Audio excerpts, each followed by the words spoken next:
자, 그 다음에 이제 139페이지에 관리 이렇게 돼 있죠. 이 관리에 대해서는 이제 문항이 나오면요, 한 문항 정도 나온다고 생각하시면 되죠. 그래서 지난 시간서부터 했던 이용하고 개발하고 관리 마케팅에서 보면요, 평균적으로 한 4문항 이렇게 나오는데, 나오면 담아 주셔야 돼요. 이쪽에서는. 그러니까 여러분들이 여기 개발하고요, 관리하고, 이게 2개 하나하나가 평균적인데, 요거 4개 나오면 요거 4개 다 맞아 주셔야 되고, 총론에서 나오는 게 3개 있으면 요거 다 맞아 주셔야 되고, 시장론에서 평균적으로 4개 나오면은 요거는 다 맞아 주셔야 돼요. 그래서 요거 다 맞아야지 한 11개. 그러면 나머지가 경제가 있고요, 투자가 있고, 금융이 있고, 간평이 있으면, 경제가 5개, 8개, 5개, 6개 이렇게 나온다 그러면 여기 3개, 여기 4개, 3개, 3개 이렇게 묶어주면요, 요게 13개 나와요. 그러면 다 합하면 딱 24개거든요. 근데 여기 정책이 있다고요. 정책이 평균적으로 4개 나오니까 여기서 2개를 맞는다 손 치면 26개가 나오는 거죠. 이렇게 했을 때 지금 계산은 다 뺀 거예요. 지금 투자론도 반타작만 하는 걸로, 간평도 반타작만 하는 걸로, 그렇죠? 그러니까 여기 계산 문제가 들어오잖아요.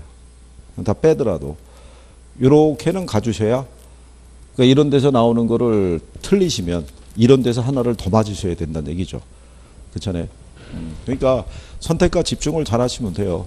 뭐 모든 파트에서 다 맞아야 된다 이런 건 아닌데, 또 다 틀리면은 문제가 되죠. 다 틀리면.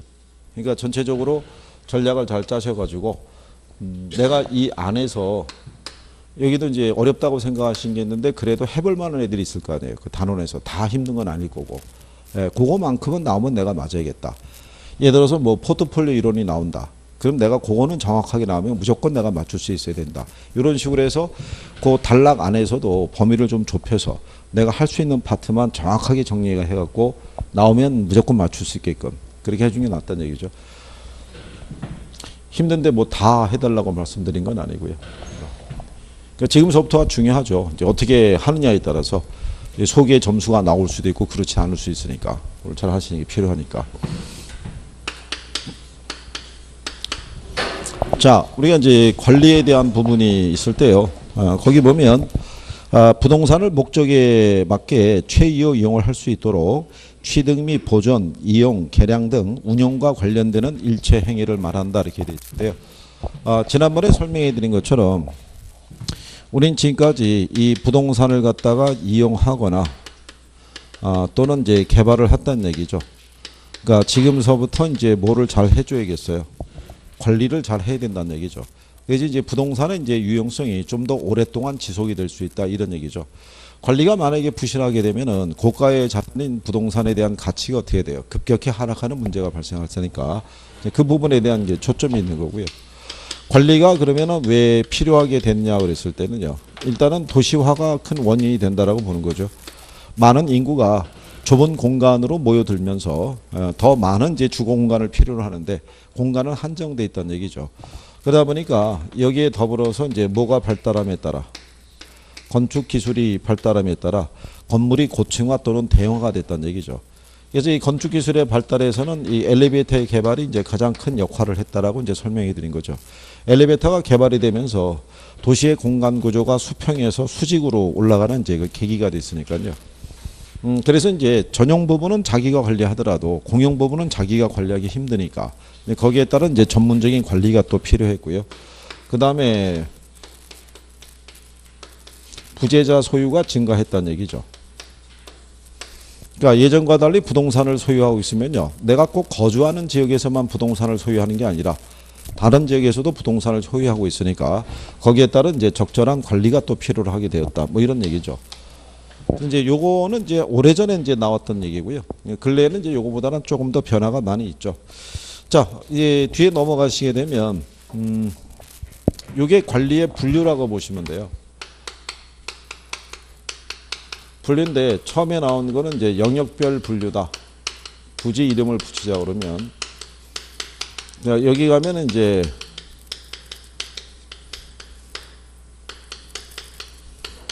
여러분들 교재에 보시면은 140페이지 상단에 가면 이제 자산 관리라고 돼 있죠. 그 다음에 이제 뭐 부동산 관리, 그 다음에 시설 관리,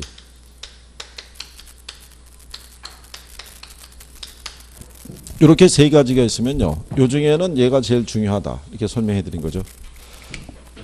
다른 여기서 제시하는 모든 관리 중에서 부동산의 가치를 증진시키는 쪽에 초점을 두고 있는 것은 자산관리밖에 없다 이렇게 생각하시면 되죠. 그래서 거기 보면 자산관리라는 건요, 어셋 매니지먼트라고 해서 소유자나 기업의 부를 극대화시키기 위해서 해당 부동산의 가치를 증진시킬 수 있는 다양한 방법을 모색하는 적극적인 관리다라고 되어 있죠. 그래서 거기는 그 기억에서부터 미음까지의 항목이 있죠. 거기서 미음을 빼고 나머지를 박스 안에다 넣어주고 무슨 관리에 대한 내용이냐 이렇게 해서 출제한 적도 있어요. 그리고 리모델링에 대한 부분을 주게 되면요, 리모델링을 하게 되면은 건물의 가치가 달라지죠. 그렇잖아요. 예, 그래서 그 리모델링에 대한 의사결정도 무슨 관리에 속한다, 자산관리에 속한다라고 보시면 되죠. 그래서 여기에서는 자산관리를 중심으로 해서 정리를 하시면 된다는 얘기죠.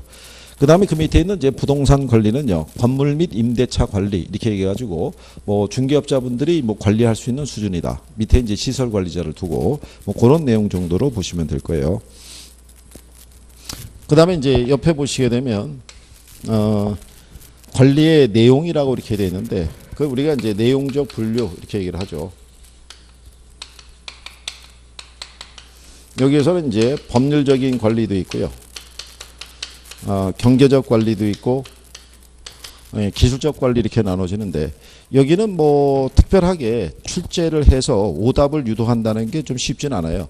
왜 그러냐면 내용을 보게 되면 이거는 기술적 관리이고 이거는 경제적 관리고 이거는 법률적 관리라는 것을 우리가 쉽게 구별이 돼요.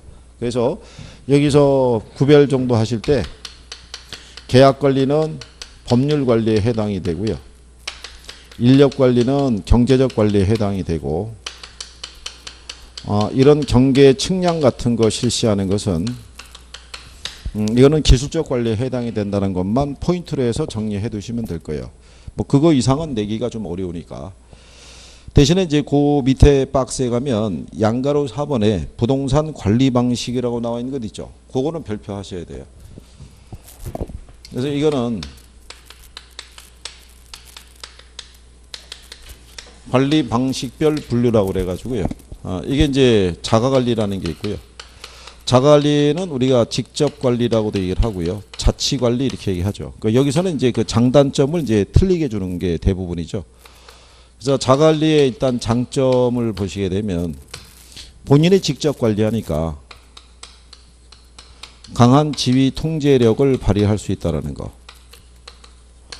그래서 이제 뭐가 신속하다고도 얘기하냐면요, 의사 결정이 신속하겠죠. 자기 거니까.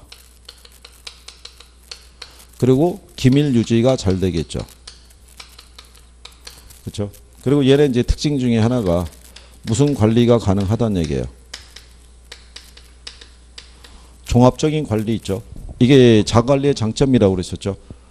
지금 여러분 집은 여러분들이 관리하시는 거잖아요. 법률적인 관계가 계약적인 부분이 됐든 아니면 뭐 임대를 주든 간에 뭐 아니면은 안에 있는 뭐 형광등을 갈든 아니면 담장을 보수하든 다 소유자가 직접 한다는 얘기죠. 그러니까 여기 자가관리의 대상이 되는 게 뭐냐면요, 이게 단독주택 또는 소규모 건물 뭐 여기에 해당하는 거죠. 그러니까 소유자가 직접 통제할 수 있는 그런 측면이고요. 대신에 얘 단점 그러면 뭐가 떨어지냐면 아무래도 전문성은 좀 떨어진다는 얘기고요. 그 다음에 또 하나의 단점이 뭐냐면 무사 안일주의 있죠. 즉 매너리즘이라고도 얘기를 하죠. 그러니까 소위 얘기한 대로 이제 귀찮은 거죠. 뭐 이번 달에 꼭 해야 되는 건 아니고 슬슬 이제 미루기 시작하는 거, 뭐 그런 거 얘기할 수 있고요. 그 다음에 소유자가 본업에 전념하기가 좀 어렵죠. 뭐 이런 것들이 자관리했을 때 대표적인 뭐 단점에 대한 부분이 되더라. 뭐 이렇게 보시면 되겠죠. 그러면 이제 얘하고 대비되는 게 무슨 관리냐면 위탁 관리죠. 그럼 위탁 관리했을 때 장점을 보게 되면요. 얘는 일단 전문성은 높다고 할 수 있고요. 그 다음에 소유자로 하여금 본업에 전념할 수 있게끔 해주죠. 그렇죠? 그 다음에 또 뭐 하나가 있냐면 매너리즘을 탈피해주죠. 뭐 이런 것들은 이제 분명한 위탁관리의 장점에 해당한다고 볼 수 있고요. 단점은 일단 뭐가 잘 안 된다는 얘기예요. 기밀 유지가 잘 안 된다는 거. 그렇죠? 그 다음에 의사결정이 신속하지 못하다는 거. 소유자의 의사를 확인을 해야 되니까. 그렇겠죠? 뭐 이런 것들이 위탁관리의 대표적인 뭐가 될 수 있어요. 단점이 될 수가 있죠. 그 다음에 이제 인사 문제라는 것도 있어요. 그러니까 인사 문제는 뭐냐면요. 우리나라의 관리업체들이 대부분 좀 영세해요. 근데 만약에 규모가 큰 건물에 대한 관리를 맡게 됐을 때 그쪽에서는 당연히 유능한 관리자를 요구하죠. 그러면 이제 다른 쪽에 파견돼 있던 관리사무소장을 그쪽으로 바로 또 전직을 시켜가지고 그쪽으로 또 바로 근무하게 하는 뭐 그런 경우도 발생할 수 있다는 얘기죠. 그래서 대부분 보게 되면 자관리의 장점하고요. 그 다음에 위탁관리의 어떤 단점. 이게 서로 크로스로 연결된다고 보시면 된다 그랬죠. 정리할 때. 그러니까 한쪽을 분명하게 정리하면 크로스로 정리하면 얘의 장점이 얘의 단점. 얘의 단점이 얘의 뭐가 돼요? 장점. 그렇게 정리하시는 게 좀 더 효율적이라는 거. 그 다음에 이쪽에서 일로 넘어가기 전에 과도기적인 관리가 뭐 얘기해요? 그게 혼합관리죠. 그렇죠? 그러니까 혼합관리는 이게 자가관리하고 위탁관리의 뭐를 장점만을 취합해서 이제 운영하는 관리 방식이기 때문에 이게 잘만 운영이 되면 소유자의 강한 지휘 통제력이 있죠. 예, 이것도 그대로 가져갈 수 있고 모두 전문적인 관리도 가능하다는 건 장점인데 만약에 문제가 발생하게 되면 책임 소재가 불분명해진다는 단점이 있다라고 얘기한 거죠. 기억하시나요? 이거. 근데 이제 위탁 관리하고 얘하고의 차이점 뭐냐면요. 그러니까 예를 들어서 이런 거죠. 경영 관리는 자기가 하죠. 근데 이제 위탁을 줄 때 모든 부분을 위탁을 주는 건 아니고요.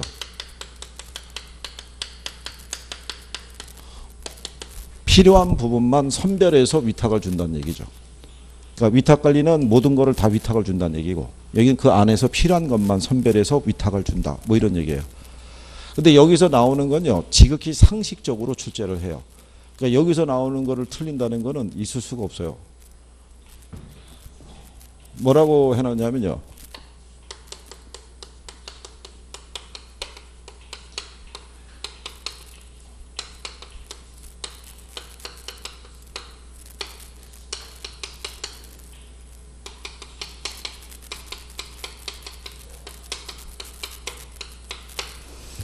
뭐 계약 임대차 계약 관리라든가 고용은 위탁을 주고 청소라든가 쓰레기 수거는 자가 관리로 하는 방식을 위탁 관리 방식이라 이렇게 출제한 적이 있어요. 아니 그러면 소유자가 중요한 거는 다 위탁을 주고 자기는 청소하고 다니고 이런 계약 맺는 게 있어요, 없어요? 없잖아요. 틀린 거 고르라는 문제였어요. 그게 이게 답일 거 아니에요, 이게. 여러분 같으면은 여러분이 소유하고 있는 건물에 대한 임대차 계약이나 뭐 임대료 수집이나 이거는 다 위탁을 주고 여러분들은 건물 청소하고 다니고 이런 경우 있어요, 없어요? 그거 없을 거 아니에요. 즉히 상식적으로 준 거예요. 이걸 26회 때 냈다고요. 이거를. 26회 때 저거를 틀렸다는 거는 말도 안 되는 소리죠. 그죠? 이게 여기서 나온 거는 즉히 상식적으로 나오기 때문에 다 맞추셔야 돼요. 하나라도 틀리면 곤란한 거예요. 여기를. 그죠? 자, 그래서 이제 그런 내용이고요. 그 다음에 이제 142페이지에 보시면 임차인의 선정 기준하고 임대료 결정 방법이 있을 때, 그거는 이제 뭐 얘기하냐면,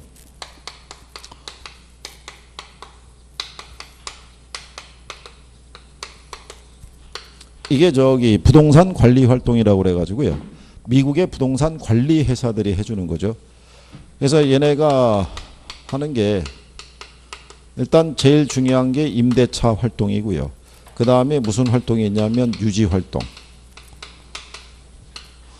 그 다음에 이제 임대료 수집. 그 다음에 보험.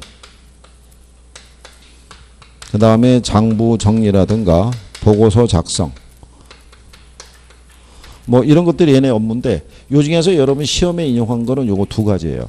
그러니까 임대차 활동을 할 때요. 제일 먼저 하는 게 뭐를 선정하냐면 임차자를 선정을 하죠.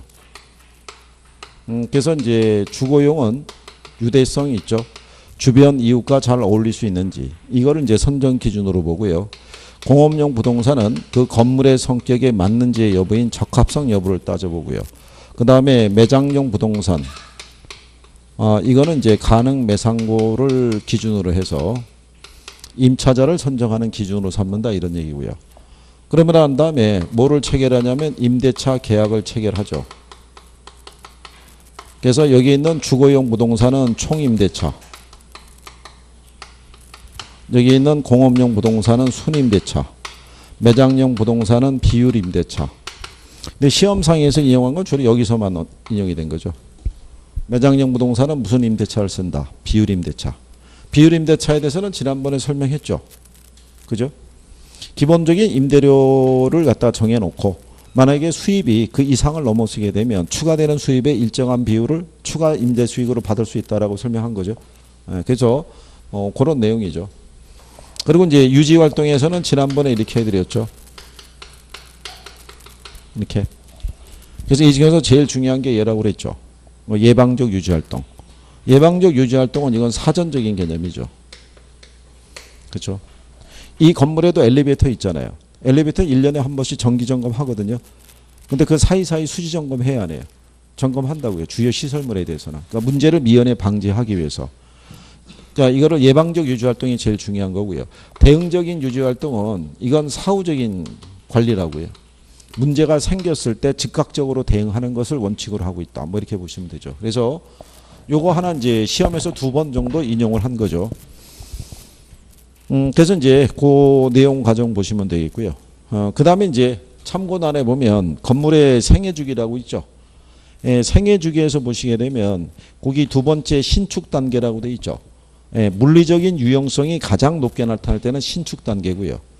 그 다음에 건물의 경제적 수명을 연장시키기 위해서 리모델링이라든가 아니면은 뭐 어떤 이제 예서 뭐 수리비, 뭐 추가 투자를 한다든가 이런 거 할 때는 안정 단계에서 하는 게 가장 효과적이라는 거. 그래서 안정 단계 동그라미 5번에 가면 있죠. 리모델링이 있죠. 자본적 지출비의 투입 이렇게 되어 있는데 자본적 지출이라는 것은요. 부동산의 가치의 변화를 유도할 때 쓰는 지출이라고 보시면 되겠죠. 그래서 이제 그런 내용 정도 뭐 숙지하시면 될 거예요. 그러니까 여기도 뭐 특별하게 낼 만한 부분이 별로 없어요. 그래서 이 관리 분류 보게 되면은 얘를 일단 제일 많이 써요. 관리 방식. 이거 장단점 바꿔가지고. 그죠? 그러니까 이게 아까 왜 제가 뭐죠? 이거 출제했을 때 이거 얘기했었잖아요. 1번부터 4번까지가 이게 건물에 대한 뭐 내용 연수 이런 거 넣은 거예요. 넣고 이제 마지막에 5번을 적어 놓은 거예요. 그러니까 그만큼 낼 만한 내용이 많지 않아요. 그러니까 나오더라도 거의 뭐 상식적인 수준에서밖에 안 나오기 때문에 100% 맞춰줄 수 있어야 된다. 이런 얘기고요. 그 다음에 이제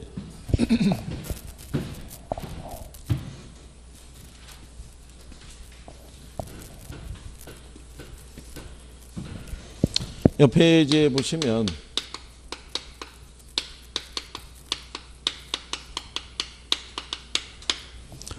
부동산 마케팅이 있는데요. 마케팅도 출제가 되면은요. 144페이지에 있는 마케팅 전략이 있죠. 거의 뭐 95% 이상이 거기서 출제를 해요. 마케팅 전략에서. 다른 데서는 또 낼 만한 게 별로 없어요. 이게 부동산학의 이론 중에서 가장 논리적으로 좀 취약한 구조가 관리, 마케팅, 개발 뭐 좀 이래요. 그래서 불과 뭐 한 10여 년 전이요? 10여 년? 그 정도 됐나요? 한 4, 5년 전만 하더라도 부동산 개발하고 관리 쪽으로는 박사학위 받은 사람이 없었어요. 석사학위 소지자 정도. 그러니까 그만큼 이론이라는 게 많이 개발은 안 돼 있다는 얘기죠. 그래서 출제를 하더라도 그래서 이제 매번 내지를 못하고 한 해 쉬어가는 경우도 있고 그래요. 뻔한 내용이니까. 그렇죠? 그래서 마케팅이라는 것은 나중에 중개업자분들에게도 되게 필요한 부분이죠. 그렇죠? 왜냐하면 우리나라 속성상 한번 왜 이렇게 연을 맺게 되면 그 사람만 계속 이용을 하게 돼요. 단골이라는 어떤 그런 정서 뭐 이런 게 생긴 것도 다 우리나라의 어떤 이제 독특한 문화라고도 할 수 있죠. 그렇기 때문에 이 마케팅에 대한 관계는 여러분들도 정리하시는 게 필요하고, 거기 보면 마케팅 환경에 거시적인 환경이 있고 미시적인 환경이라고 돼 있죠. 그 143페이지 하단에 가면. 근데 우리가 지난번에 정부는 어디에 해당이 된다 그랬어요. 미시 환경에 속한다라고 설명을 한 거죠. 박스에 보면은 정부 들어가 있죠. 정부는 기업의 마케팅 활동을 할 때 직접적인 영향을 줄 수 있는 게 정부잖아요. 그죠? 우리나라 특히 왜 이동통신사 이런 애들은 정부의 규제를 많이 받죠. 그렇잖아요. 뭐 가격 담합이나 뭐 이런 거에서 과징금도 많이 부과하고. 그죠? 그래서 그거 들어가 있다는 걸 알고 계시면 되겠고요. 그러면 뒤에 가게 되면 부동산 마케팅 전략이 있는데 여기는 요게 별표 3개죠. 거의 여기서만 인용이 되니까. 그러면 이 마케팅 전략에 가게 되면요. 시장 점유 마케팅 전략이 있고요. 고객 점유 마케팅 전략이 있고, 그 다음에 관계 마케팅 전략이 있는데 여기서는 요것도 구별하셔야 돼요. 이거는 누구 입장에서? 공급자. 이거는 누구 입장에서? 이건 수요자 또는 소비자 입장에서. 여기는 수요자 하고요. 공급자 간에 지속적인 상호관계 있죠. 예. 이거를 연결하는데 초점을 둔 게 이제 관계 마케팅 전략이라는 거죠. 근데 이제 여기서 이 고객 점유 마케팅 하고요. 관계 마케팅은 요거는 제목만 바꿔주는 것밖에는 틀리게 줄 게 없어요. 이게. 그러니까 여기는 그 수요자하고 공급자 간의 관계가 일회성 관계가 아니란 얘기죠. 물건 한번 팔면 끝나는 관계가 아니라 지속적인 관계를 유지시켜 나가는데 초점을 둔 마케팅 전략. 그러니까 뭐에 대한 이미지를 강조한다고 그랬어요. 브랜드 이미지 있죠.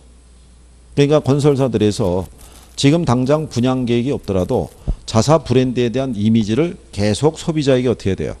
전달을 함으로써 우리 기업의 브랜드하고 연결을 시켜주는 거죠.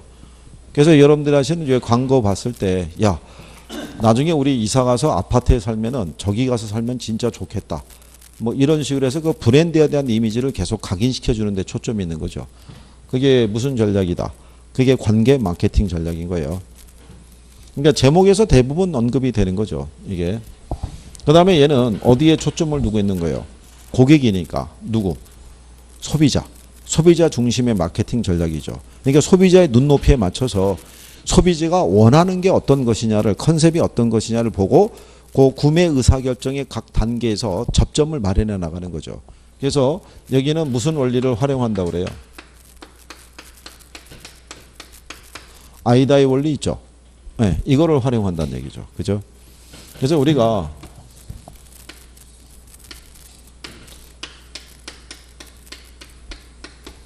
고객 점유 마케팅 전략은 수요자 입장에서 아이다의 원리를 활용하는 마케팅 전략이라고 생각하시면 되겠죠. 일단 소비자의 뭐를 끌 수 있어야 돼요. 관심을 끌 수 있어야 되잖아요. 그죠? 소비자가 원하는 컨셉이 제시가 됐을 때 소비자가 관심을 갖고 뭘 할 수 있다는 얘기예요. 투자할 수 있다. 이런 얘기가 되겠죠.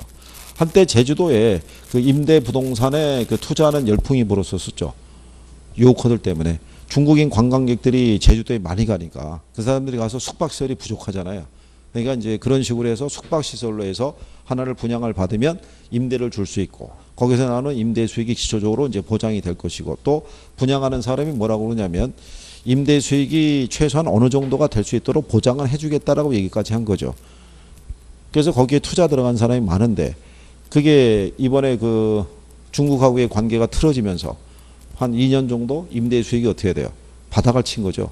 그래도 이제 그 분양을 했던 쪽에서는 기본 수익의 몇 프로까지는 보장해 주겠다 그랬는데 워낙 기본 수익이 안 좋으니까 일부를 보전을 받더라도 이거는 뭐 수익이 나오는 게 아니라 은행 이자 갚기도 벅차다는 얘기죠. 그래가지고 근데 그게 왜냐면 하나만 투자 들어갔으면 됐는데 사람이 이제 또 욕심이 생기니까 융자를 또 끼고 5채, 6채 막 이렇게 투자가 들어간 거죠.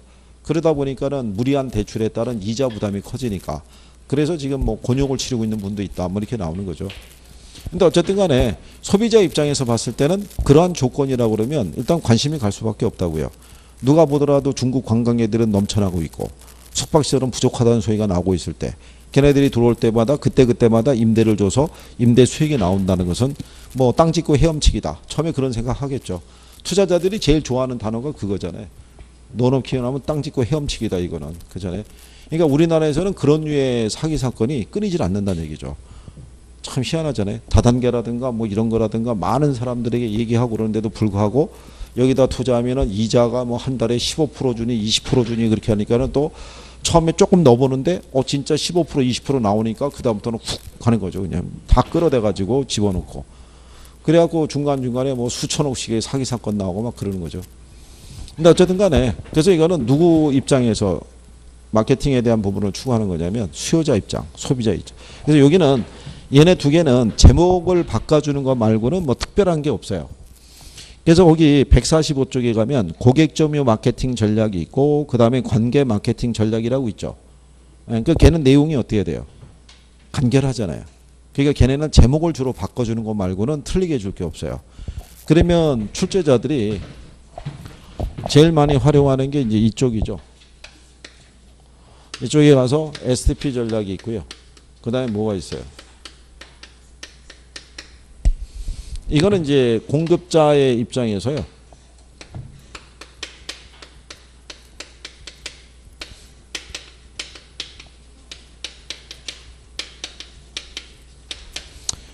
틈새 시장을 공략을 하거나 아니면은 이 표적 시장을 선점하기 위해서 하는 전략이 우리가 시장 점유 마케팅 전략이죠. 그러니까 생각해 보시면 시장 점유율을 늘리고 싶은 거는 수요자겠어요? 공급자겠어요? 공급자일 거 아니에요. 그러니까 이거는 누구 위주의? 공급자 위주의 마케팅 전략이라고 생각하시면 되죠. 그죠? 근데 이걸 수요자 위주의 마케팅 전략 이렇게 나오면 틀릴 거 아니에요. 그렇게도 출제한 선례가 있어요. 그죠? 그래서 STP 하게 되면 이게 S라는 게 시장을 뭐 하는 거예요? 네, 세분화하는 거고. 이건 타겟팅이라고 해서 무슨 시장을? 네, 표적 시장을 선점하는 거고요. 포지셔닝이라고 해서 기존 제품하고의 뭐를 도모하는 거예요? 차별화를 도모하는 전략이다. 뭐 이런 얘기가 되겠죠. 그래서 얘가 먼저 정해지고 나면은 그 다음에 이제 4P 믹스 전략이라는 게 수립이 되죠. 그래서 4P에 가게 되면 제일 처음에 나오는 게 이게 프로덕트죠. 그래서 제품 전략이 있고요. 그 다음에 프라이스라고 그래서 가격 전략이 있고요. 그 다음에 플레이스라고 그래서 유통 경로 전략이 있고요. 그 다음에 프로모션이라고 그래서 판촉 전략이 있죠. 그래서 우리가 지난번에 재가 유판이라고 했었어요. 이렇게 네 가지. 그게 4P 믹스 전략이다. 이렇게 설명한 거죠.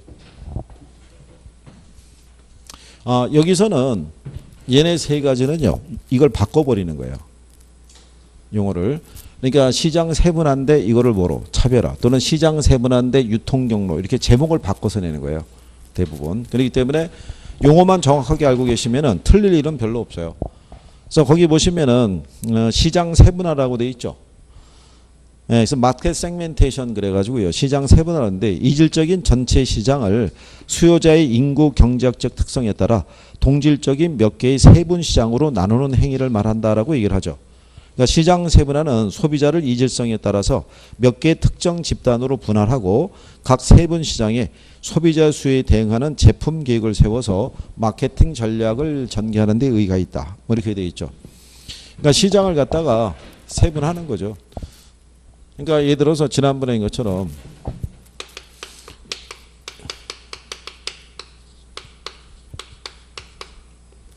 이게 인구 경제학적 특성에 따라서 만약에 세분하게 되면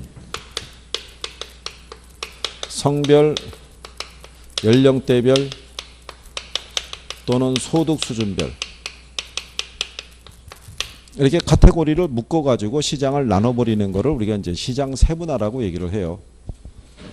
근데 또 이 안에서 성별이 있으면 왜 의류를 기준하더라도 남성 의류를 판매하는 게 있고 여성 의류를 판매하는 게 있을 거 아니에요. 그죠? 근데 의류를 판매할 때 모든 세대를 다 아우를 수 있는 이 제품을 판매하기는 쉽지 않잖아요. 그럼 그 안에 특정한 연령대를 갖다 주축으로 해서 20, 30대 있죠.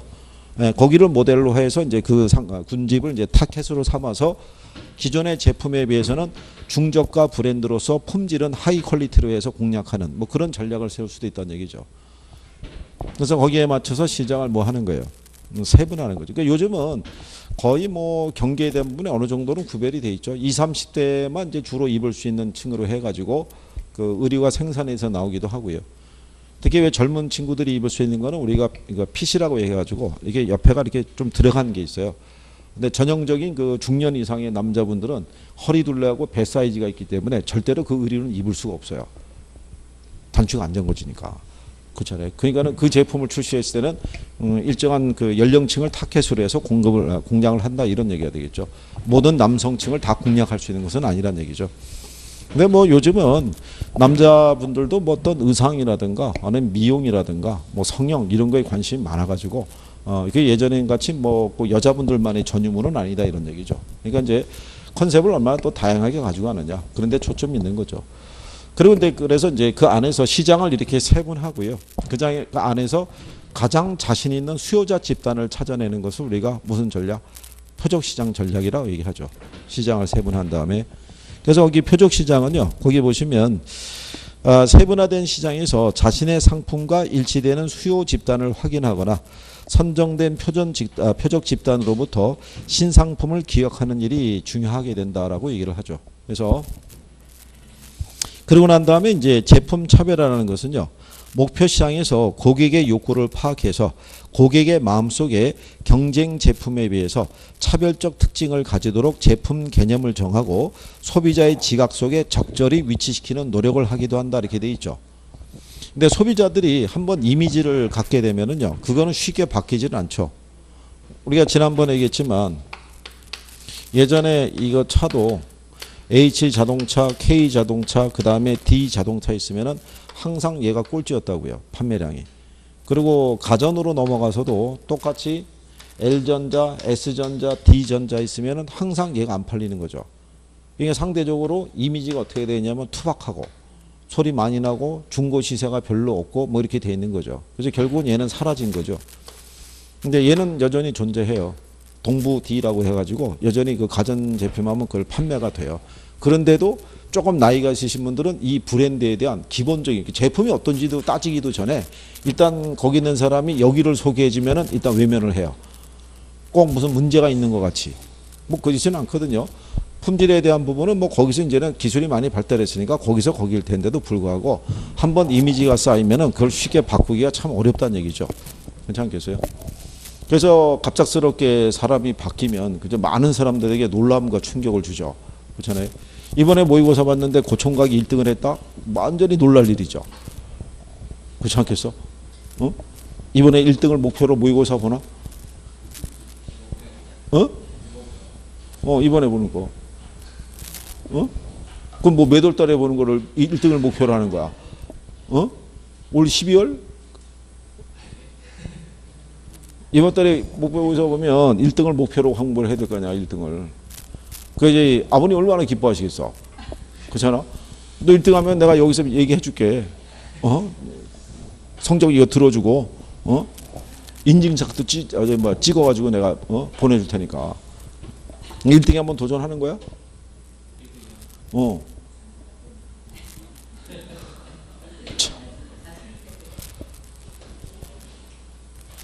고총각이 1등 하면은 내가 여기 아이스크림 내가 쏠게. 내가 1등 안 되면 네가 쏴야 돼. 그럼 네가 또 안 되면 네가 쏴야지. 그럼 네가 쏴. 대신 쏴줄 사람 있어? 그렇지 않아? 우리 한번 해보는 거야? 혹시 또 저기 같이 시험 보시는 분들이 또 고총각 생각해서 일부러 하나씩 더 틀린다든가 이러면 안 되고요. 예, 이럴수록 아주 그 회초리를 많이 때려줘야 되는 거죠. 너 1등하고 격차가 크면은 더블로 쏴야 되는 거야. 저녁도 쏴야 되는 거야. 무슨 얘기인지 알아?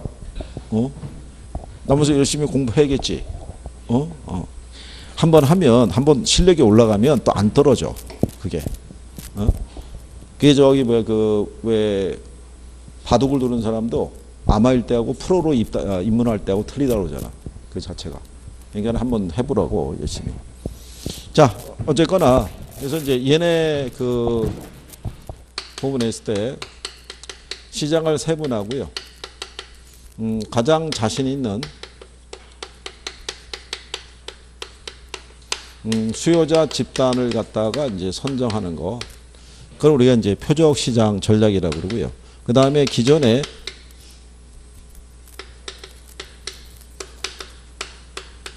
경쟁 제품과의 어떤 이제 차별성을 도모하는 거죠.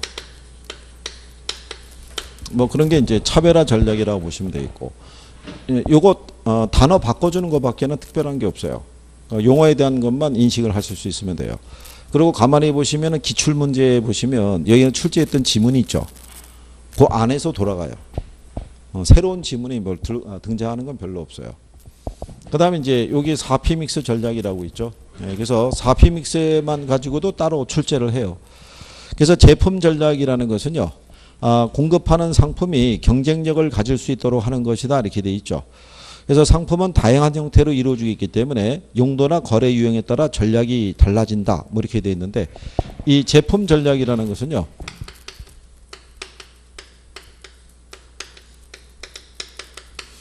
제품의 설계를 할 때서부터 수요자의 욕구에 맞춘 이제 제품 계획을 수립하는 거죠.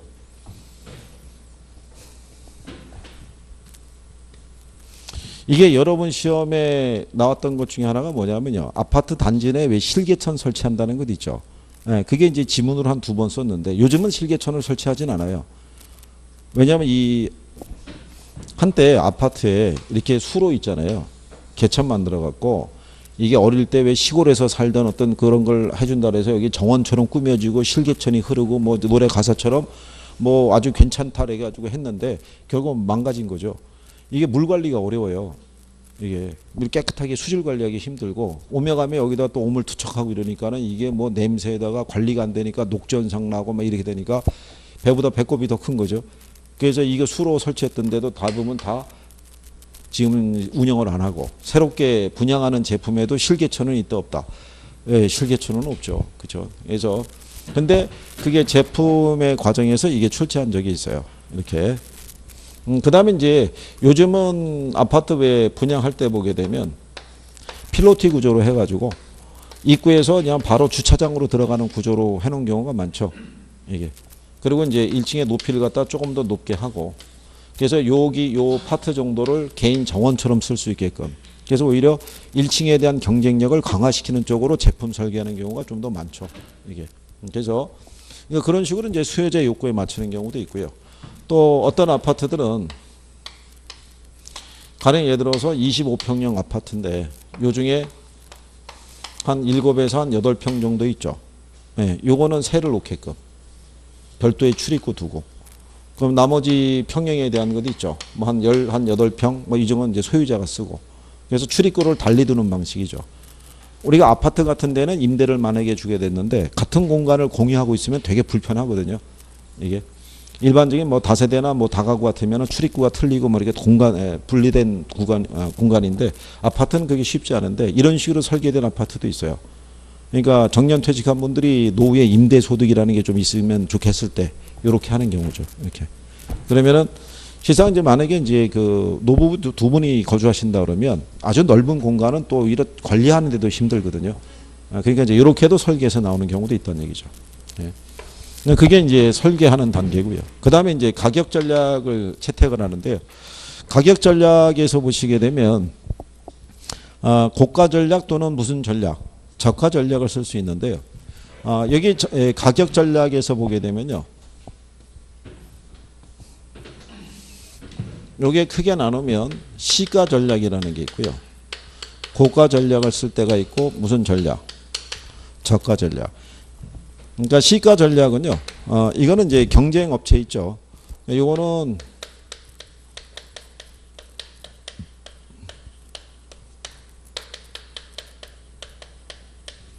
내가 먼저 시장에 먼저 진출을 하면요. 내가 시장 가격을 선도할 수 있죠. 그러니까 프라이스 리더가 될 수 있지만 내가 후발주자면은 경쟁 회사가 설정해놓은 가격대를 크게 벗어나질 못하겠죠. 그렇게 가는 전략을 이제 우리가 프라이스 테이커라고 얘기를 하고요. 고가 전략은 기존 그 경쟁 제품에 비해서 상대적인 우위에 있을 때, 그럴 때는 이제 고가 전략을 쓸 수 있고요. 요거는 주로 수요층이 뭐가 돼 있을 때요. 한정돼 있을 때 쓸 수 있는 방법이죠. 분양가가 예서 한 10억 이상의 물건을 소비할 수 있는 사람들의 숫자는 많지 않죠. 그러니까 이제 그런 사람들 대상을 할 때는 오히려 무슨 전략을 쓰는 게, 고가 전략을 쓰는 게 오히려 판매가 더 잘 된다고 봐야겠죠.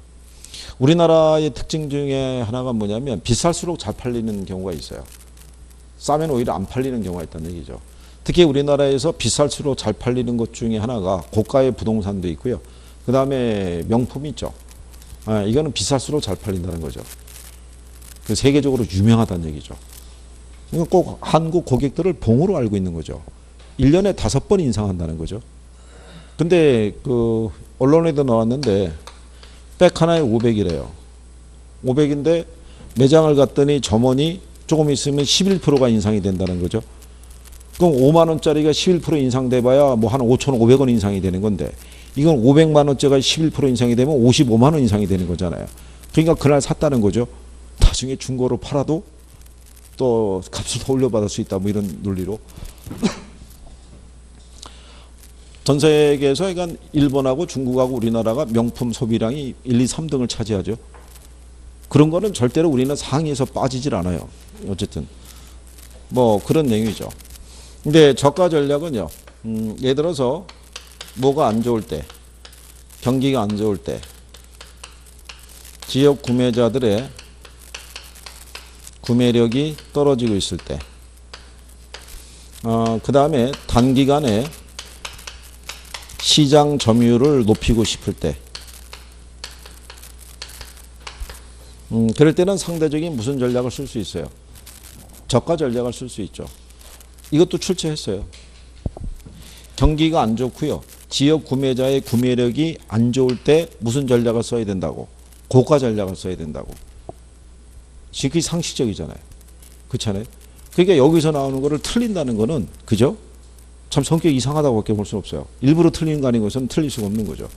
그러니까 나오면은 100% 맞춰줘야 되는 거죠. 그 다음에 유통경로 전략은요. 분양 대행업자라든가 아니면 누구를 활용해서요. 중개사를 활용해서 분양을 촉진하는 거죠. 이거를. 그리고 이제 판촉이라는 건요. 모델하우스를 찾아주는 사람들에게 각종 뭐를 제공하는 거예요. 경품을 제공해 주는 거죠. 모델하우스를 방문하신 분들에게는 기념품을 주는 걸로 홍보를 하고 그 중에 당일날 계약한 사람에 한해서는 뭐까지 추첨을 통해서 뭐 양문형 냉장고를 주네, 소형 앞에서 경차를 주네, 뭐 이렇게 해서 광고하는 거죠. 그러면서 이제 한 달 지나면은 플랜카드가 붙죠. 감사합니다. 100% 분양 완료. 이렇게 하면서 플랜카드 하나 붙는 거죠. 그리고 뒤로 분양이 안 된 애들을 다 또 판매하는 거죠. 또 그 물건만 잡아서 판매하는 사람이 또 따로 존재하죠. 어쨌든 간에.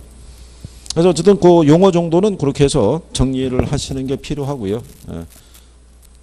나오는 것이 어렵지 않게 나오니까. 나오면 무조건 맞춰줘야 돼요, 진짜. 나오면. 자, 그런 내용이고요. 그 다음에 이제 광고에 대한 거는 마케팅 안에 이제 포함되어 있다라고 이렇게 보시면 되겠고요. 뒤에 가시면은 광고의 분류가 있는데, 광고 중에 여러분 그 시험에 보면은 그 신문 광고라고 있어요. 146페이지에. 밑에서 두 번째 좀 신문 광고 있죠.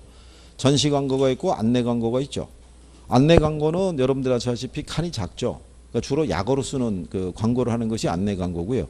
전시 광고라는 거는 우리가 신문에 이렇게 있으면 이만큼 면을 차지해서 광고하는 거를 우리가 전시 광고라고 그래요. 이게 5단 통광고라고 얘기하는데, 그럼 안내 광고는 이렇게 돼 있어서 여기 보면 구인, 구직 또는 부동산 뭐 이렇게 작은 칸으로 이렇게 광고하는 것 있죠. 그건 무슨 광고다? 안내 광고. 그래서 칸이 작기 때문에 대부분 약어를 쓰는 경우가 많다. 이렇게 설명한 거죠. 그래서 거기까지 정리해 보신 거고요. 그 다음에 이제 뒤로 넘어가시면 감정평가론이 있죠.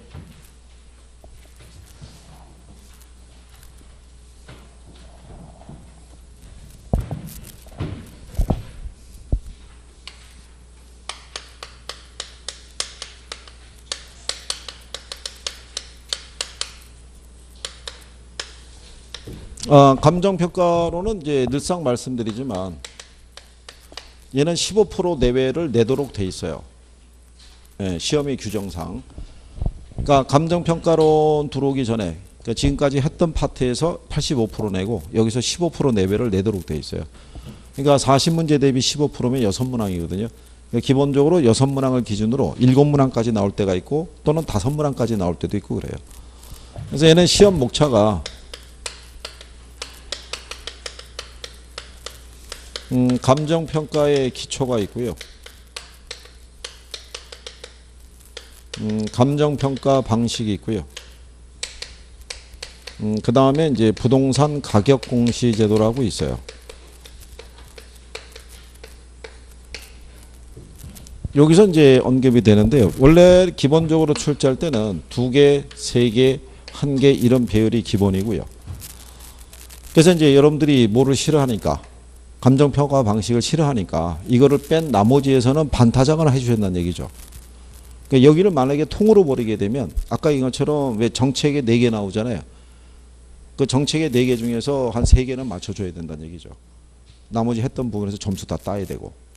그러니까 여기서 3개를 맞으면 그만큼 여유가 있다는 얘기죠. 그러니까 간평이라고 다 어렵게 나오진 않아요. 간평도 쉬운 건 아주 쉽게 나와요.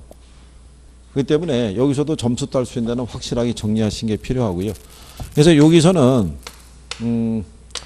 부동산 가격 재원칙이 있죠. 이거 하고 지역하고 개별 분석은 정리를 해 두시는 게 필요하고요. 여기 감정평가 방식에 대한 것도요. 용어 정도만이라도 알아주시면 도움이 되는데 그게 안 되면 이거라도 해 주셔야 돼요.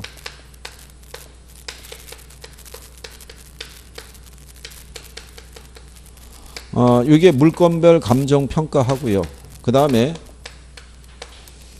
감정평가 규칙상에 그 용어가 있어요. 예, 요거 2개라도 정리를 해주시면은 또 하나 정도는 맞출 수 있어요. 이것도 시험에 잘 나오는 거예요. 물건별 평가 있죠. 요거 구별하는 거 알려드린 것도 있죠. 건물은 원가법으로, 토지는 공시지가 기준법 이렇게 하는 거. 그 다음에 감정평가 규칙상의 용어 정도. 그죠? 이거 활용을 많이 하고요. 가격공시제도는 우리가 이제 토지하고 그 다음에 뭐 있어요? 주택. 여기는 법 조문이기 때문에 감정평가 이론이라고 보기는 어렵죠. 그래서 그 법률의 조문에 대한 것, 중요한 것 정도 정리하시게 되면 최소한 반은 맞을 수 있어요. 반은. 절반은. 그죠? 그러니까 너무 어렵다고 생각하지 마시고 할 수 있을 것만 좀 해주시면 되겠죠. 자, 그럼 이제 거기 보시면 제일 먼저 하는 게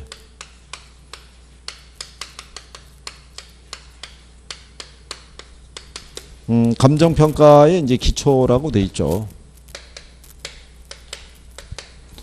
그래서 감정평가의 의의다라고 했을 때는요, 토지 등의 경제적 가치를 판정해서 그 결과를 가액으로 표시하는 것을 말한다 이렇게 돼 있죠. 우리나라 이제 그 감정평가 및 감정평가사에 관한 법률에서 정의한 이제 용어라고 보시면 되겠죠. 그래서 이와 관련된 전문가의 판단이자 의견을 포함하기도 한다 이렇게 돼 있죠. 여기서 얘기하는 경제적 가치는 우리가 시장 가치를 구하는 개념이라고 얘기했어요. 그죠? 근데 그 시장 가치에 대한 전문가의 판단이자 의견이다. 뭐 이렇게 얘기할 수도 있는 거죠. 우리가 지난번에 설명해 드렸지만요. 토지 등에 뭐를 판정하라고 돼 있어요. 경제적 가치를 판정하는데 이 가치는 이게 시장 가치 얘기한다고요. 그러니까 감정평가 이 상에서 보게 되면은 무슨 가치를 구하는 게 원칙이에요. 시장 가치를. 근데 이 시장 가치에 대한 거는 이거는 전문가의 뭐란 얘기예요. 의견이다라고 보시면 되겠죠. 여기 만약에 부동산이 있으면요. 이 평가사가 이 물건의 가치를 10억이라고 평가를 했다는 얘기는 이 물건의 가치를 100% 정확하게 평가해서 이 10억이라고 한 게 아니라 이 정도면은 적정하다는 의견이죠. 물건의 가치가. 왜냐하면 평가사들도 물건의 가치는 100% 정확하게 평가할 수가 없어요.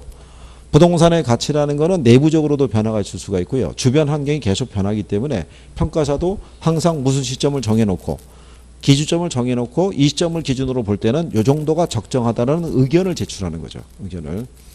그래서 우리나라에서는 이렇게 점 추정이라고 그래가지고요. 금액을 하나만 제시하고요. 미국 애들은 구간 추정이라고 그래가지고 10억에서부터 한 10억 5천 사이가 적정하다 이런 식의 의견을 낸다고 보시면 되겠죠. 그래서 뭐 그런 내용이라고 보시면 되겠고요. 그 다음에 그 평가 조건에 따른 분류라고 되어 있는데 지난번에 저희가 설명해 드린 건데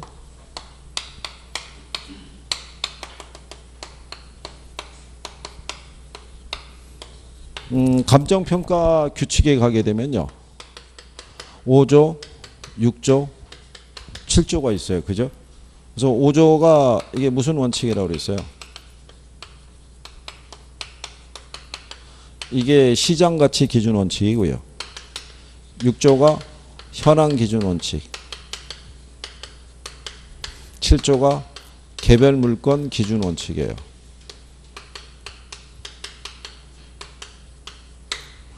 네, 요거 시험에도 인용을 한 거죠.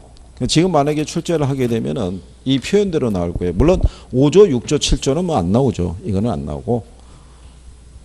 무슨 원칙이라는 거예요? 시장 가치 기준 원칙이고 현황 기준 원칙이고 뭐 개별 물건 기준 원칙이라고 생각하면 되죠. 그렇죠? 얘들은 시험에 나온 거예요, 다.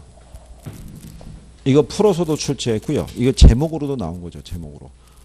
그 제목으로 나와서 얘 1번 지문, 2번 지문, 3번 지문, 그리고 4번 지문을 원가, 비교, 수익 방식 이렇게 해주고 5번을 최유효, 이용의 원칙 뭐 이런 식으로. 그러면서 문제가 뭐를 줬냐면요. 다음 중에서 감정평가 규칙에서 규정된 내용이 아닌 게 뭐냐 이렇게 출제한 거죠. 이렇게 해서. 당연히 뭐겠어요? 감정평가 규칙에서 규정하지 않고 있는 게 뭐겠어요? 에? 얘라고요, 얘. 이거는 감정평가 규칙상에는 이 논리가 없어요. 이건 이론에 있는 거지. 얘들은 감정평가 이론상에 다 있다고. 아까 제가 했죠. 5조, 6조, 7조 이런 식으로. 그 안에 다 들어가 있다고요. 얘는 안 들어가. 이걸 답으로 준 거죠. 그러면 이제 공부가 전혀 이제 이쪽을 전혀 안 봤던 분은 이건 어디서 앞에선가 보기는 많이 봤잖아요. 그렇잖아요. 그럼 얘를 버리고 여기서 찾는 거죠. 답은 여기 있는데. 그 얘가 얼마나 애타게 불렀겠어요. 외면하고 이리로 가는 거죠. 그러니까 이런 것들만 기본적으로 얘는 안 들어가죠. 그렇죠? 그래서 이제 우리는 요 중에 요거 가지고 이제 구해야 되는데 기본적으로 시장 가치 기준 원칙 아시죠? 에? 이거 시장 가치 외의 가치를 기준으로 평가할 수 있어요, 없어요? 에? 시장 가치 외의 가치를 기준으로 평가할 수 있다, 없다? 평가할 수 있어요. 에? 이 현황 기준 원칙이죠. 꼭 이 기준이 아니라 외의 가치를 기준 이거 말고 이 기준 시점 현재 상태대로 평가하는 거거든요. 그 다른 시점을 기준으로 평가할 수 있어요, 없어요? 할 수 있어요. 어떨 때? 이거. 이게 원칙인데 예외가 있을 거 아니에요. 그 예외를 두는 거는 누가 요청하거나 의뢰인이 요청하거나 아니면 법령에 다른 규정이 있거나 아니면 사회 통념상 필요하다고 인정이 될 때 그때는 예외적인 평가도 할 수 있다는 거예요. 이게 원칙이고 그래서 이게 시장 가치를 기준으로 평가하는 게 원칙인데요. 의뢰인이 요청하면 시장 가치 외의 가치를 기준으로도 평가할 수 있는 거예요. 근데 시장 가치 외의 가치를 기준으로는 평가할 수 없다 그러면 틀리는 거겠죠. 무슨 말인지 하시겠나요? 네, 그래서 이제 그런 내용들을 기초로 정리하시면 되죠. 그래서 잠깐 쉬었다가 이 부분서부터 해보시죠. 쉬었다 들어오십시오.